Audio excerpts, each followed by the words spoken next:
Hey everyone, just checking in with today's update. Today I've made this object here, which I'm referring to as the gas.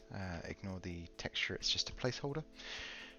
So this stuff, the sort of purpose of it is to lock your controls when you're in it. So I'm sure you can hear when I'm pushing buttons while I'm in it, it's not doing anything at all.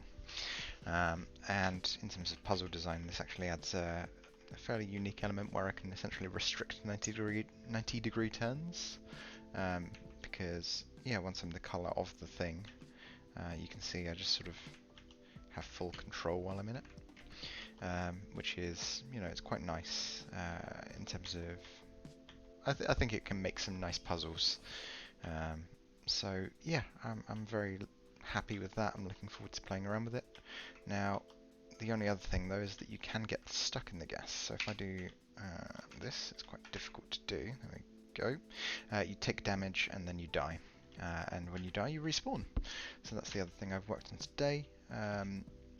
Making sure that the player can't get stuck. They respawn like this. And what respawning does is it just regenerates the chunks that you've currently got loaded. So if I collect all of these and I just press R, you can see everything just loads back in.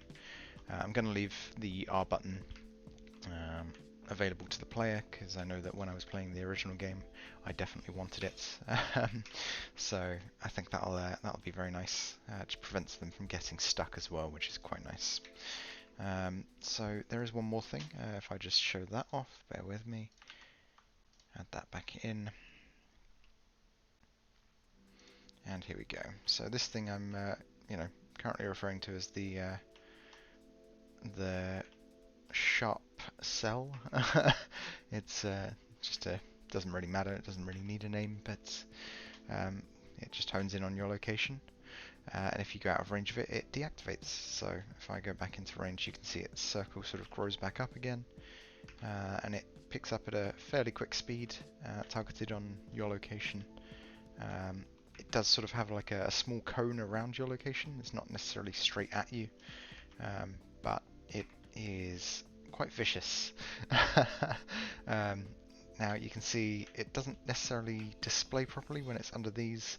I realised there's a bit of an error with my my rendering pipeline. I'm actually rendering objects slightly incorrectly. I'm just not doing it based on their Z position, which I should be. I should be rendering the furthest back ones first if they have an element of transparency. So that's something I can sort of work on tomorrow. The other thing that I have done today is that I've regenerated the way I handle hitboxes. So if I go up super quickly, it will deactivate, then I can go right, then I can come back down, and this bounces off it much nicer than it would have done before. So yeah, I now handle a lot more sort of information when I'm handling a collision like this, and that allows me to do sort of a bit more in terms of complex collisions, and I can also handle that a lot more easily and conveniently. So yeah, I'm very happy with having that done.